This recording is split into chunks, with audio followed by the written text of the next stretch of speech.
What's up guys, Brad here, and today I'm going to be bringing you my top 5 favorite decks that I've theory crafted for Murder at Castle Nathria. So we're going to jump right into it, and first off, it's going to be my Freeze Volatile Skeleton Mage. So this is, I think, since the reveal of the expansion, when Brian Kibler played the game against whatever developer it was, this was the deck that they showcased, and I think it was a good way to kind of get some people, because everybody loves like these kind of fun RNG quirky decks. They're not usually very competitive, but they're just fun to play. And this, ever since I saw, I'm like, wow, I love this deck, and I'm excited to mess around with it. So I decided to create a freeze style mage.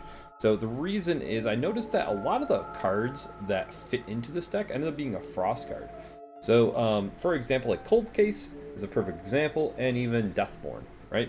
So, it got me to think about it, and I'm like, okay, so if we have those cards, we can play Frostweave Dungeoneer, withdraw a specific spell, and give us 2/1/1 elementals that freeze as well, which is pretty good value when it comes down to it.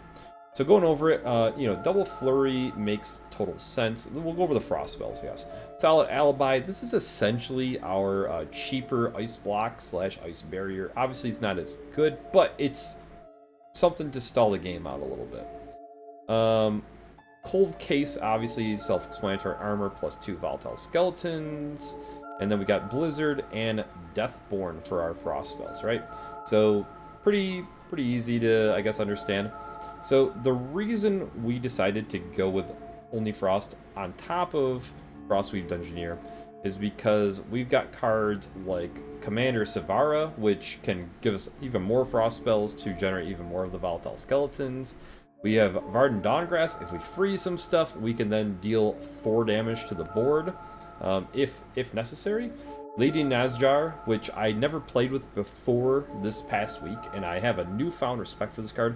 I absolutely love it, and a 5-mana 5/5 gain 8 armor I think is really good, especially with what we're trying to do, which is stall out to get to our combo. Obviously you got those, and then Flowcaster, basically a 0-mana 5/5. Haven't really ever seen this card be played before, so I think this fits in here. So if we get to turn 10, we've got Flurry, which will give us a free Flowcaster. We've got Blizzard, which can give us a free one. Varden Dawngrass is another one. We have a couple of other options if we do want to try them out. I thought they didn't really fit the deck list yet. I feel like the rest of these cards are just a little bit better, and that would be mainly Cold of Cone. And if Frost Nova was obviously in the set, that would be like the premium card to have. But Cold the Cold, I feel like, could be in there. I just like the other cards a little bit better.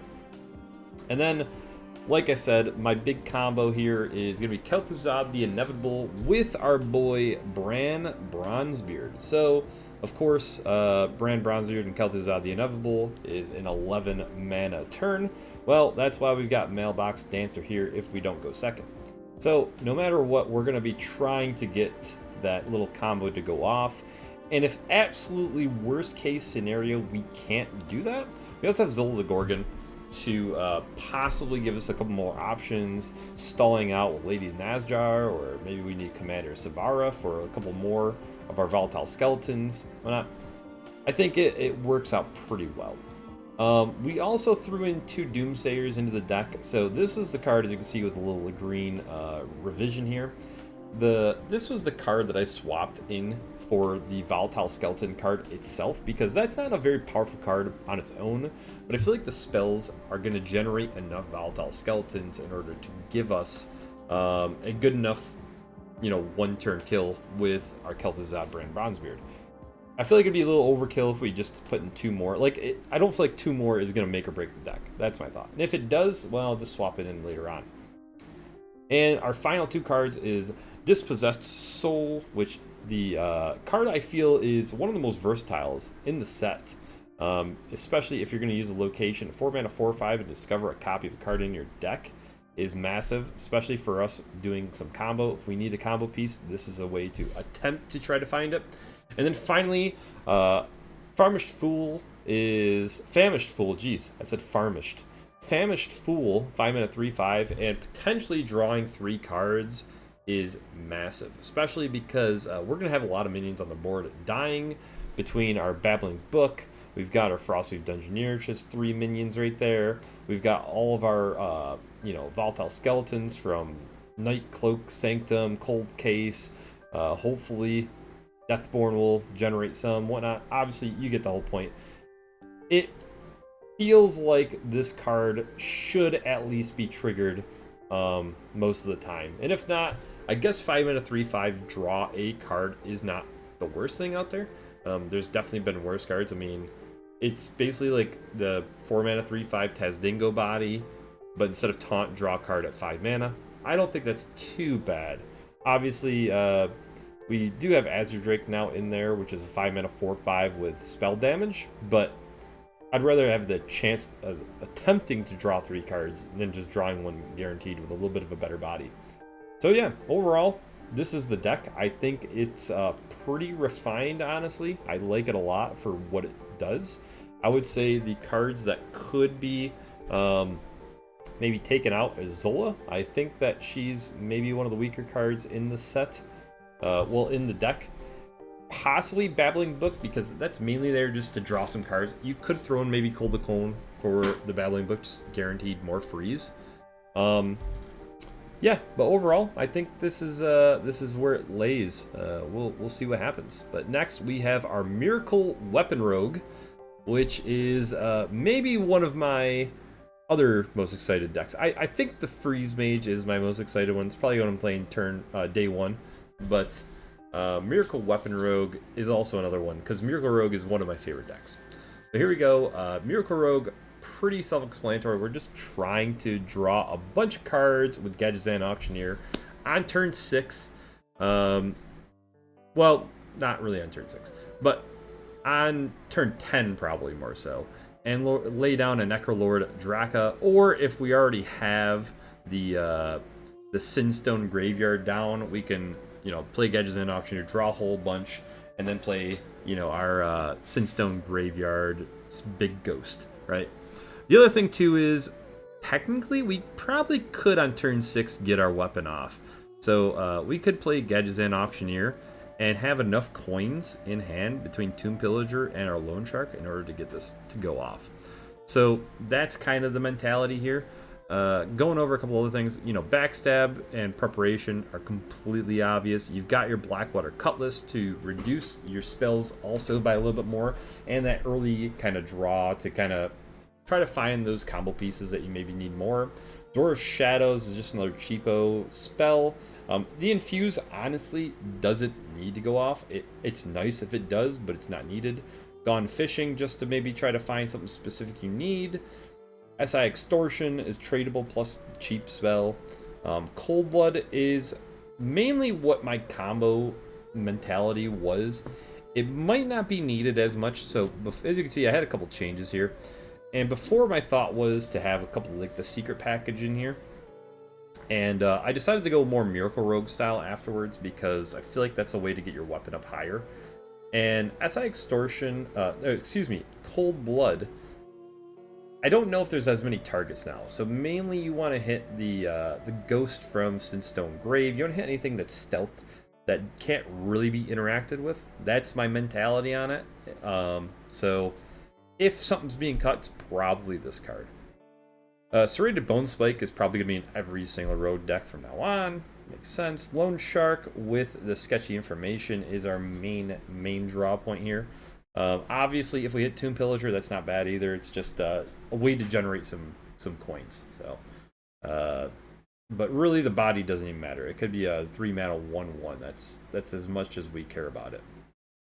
And Tomb Pillager is a decent body. Shadowcrafter Scabs also gives us some more combo potential with its hero power, reducing card by 2 cost.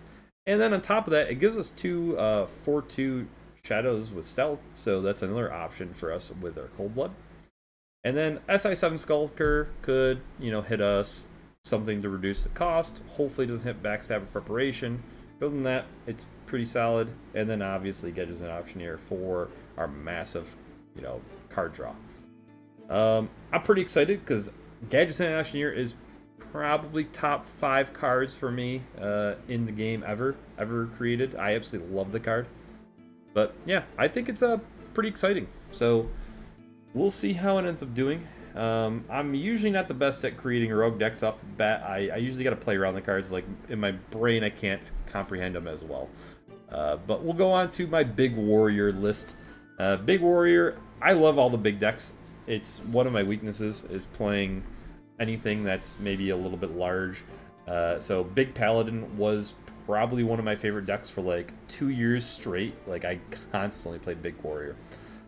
So here we decided to go along with it because of mainly certain cards that are in the new set. And that will be Party Crasher. I absolutely love this card. I think it's one of my favorite cards from the set. It's absolutely hilarious to just throw a random minion from your hand at somebody. And also, you've got your, the Living Blade is here too. I think it's going to be pretty solid. But the main thing is working with Cowardly Grunt, honestly. Cheats you out. And we do have Burden of Pride. You've got to the front to get something out relatively sooner than you normally would be able to. You've got Conqueror's Banner. So I only put one of these cards because I think it's tough to actually... Because it doesn't reveal a minion, it reveals a card. So we do have Shield Slam. We got a couple like cheapo cards. There's a bunch that I would say until 4, and then it's heavy. But we'd have to see how it ends up going. So that's why I only have one. And we do have some other card draw mechanics with Shield Block and Outrider's Axe. So, and honestly, I'm looking at it. There's only one of these. I could see putting in a second one. I could definitely see putting in a second one. But I'd have to do a little bit of brainstorming to see what I cut for that. So, yeah, I mean, it once again, I keep saying this, I feel like it's pretty self-explanatory. You play big boys, and big boys go face afterwards. That's the idea. Install it out. Another real nice card to hit with Party Crasher, honestly all of them are relatively good, is Mothership. So Mothership, you can throw it. If it lives, it has Rush. Then it can hit into another guy. And then it summons 2 other mechs on top of it. So I think that's pretty cool interaction. Also, Goldshire Knoll is here because we're probably not playing a ton of cards early game. So our hand's going to be relatively large. We've got Neptulon, the Tide Hunter, to also throw at people's faces and be able to, use the hands to kill things off. And Stoneborn General is awesome because even if it dies, so you're gonna throw it, it's gonna hit somebody. You can then rush into it, rush into another minion. If it dies, you then have another 8/8 to rush into another minion. This card is insane. Absolutely love it. So, yeah, Moarg Forge Fiend gives us a lot of armor. I think overall we went over most of it, Crushed Lord of Turtling also gives us a bunch of armor. Yeah, pretty fun deck, I would say. I'm pretty excited about it. We'll go into another one. This one surprised me. I'm going to be honest. So I'm not saying this is going to be good. I'm not saying it's going to be great, but it's got potential. And part of it is because I don't normally play Priest. Priest is, I think, the lowest winning class I have. And looking at the cards that it was given, and looking at other cards that it's already had, I really like the way it's kind of coming about. It looks like a very annoying control priest. And on top of that, it's a shadow priest. So all of the cards, just like the mage one we talked about before, are shadow. And this is so we can get a 2 mana, deal 2 damage ping. Hero power, right? And we're also playing Zyrella the Devout because the death rattles are pretty decent. We needed some stuff, and this is a way to stall out the game. So we got some decent little death rattles in there, not a ton. Let's go over. We got to go over this one a little bit more card by card from the top down. I think it makes a little bit more sense. So Call of the Grave, this is just a cheap option for us to generate a card, and if we get something to where we can actually trigger the death rattle before we play the card, then hey, why not? But it's just a cheap little 1-cost shadow spell. Psychic Conjurer works well with the Harvester of Envy. hopefully. I think I heard it might be bugged with that card, but this should work in theory, right? So Psychic Conjurer is a way for us to generate a card and hopefully steal it with the Harvester of Envy. Suspicious Usher, just a 1-mana 1/3, discover a legendary minion. So just pick out what you want, and if you want to be tricky, just pick something crappy just to get like a minion. Don't worry about it. So I don't think you'd pick, like, I'd be too afraid to pick something like super clutch and then have them also get a copy of it. So I probably would pick something else. Serene Bloodfeather, just in this nice guy to kind of win you back a little bit of board. You know, if they play something big, you can cut it down in half. I think it's a decent card. Thrive in the Shadows to find a specific spell we need. Cathedral of Atonement. So this is probably one of my favorite locations. I feel like it's crazy value for what it is. Probably one of the most valuable locations, I would say. Identity Thief obviously works with our with Harvester of Envy, and the Harvester of Envy is basically a mind control. Drown.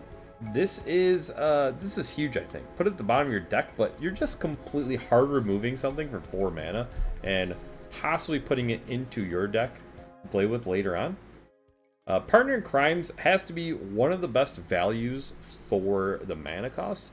Basically a 4 mana 4/10, and if you buff it up, you got, you know, it's even more, right? It's insane. So. And on top of that, I do have a little bit of a combo that I'm looking at possibly doing, is Partner in Crime with Shadowhunter Vol'jin.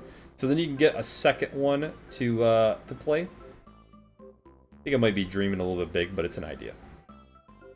Dark Bishop Benedictus is obviously our shadow form.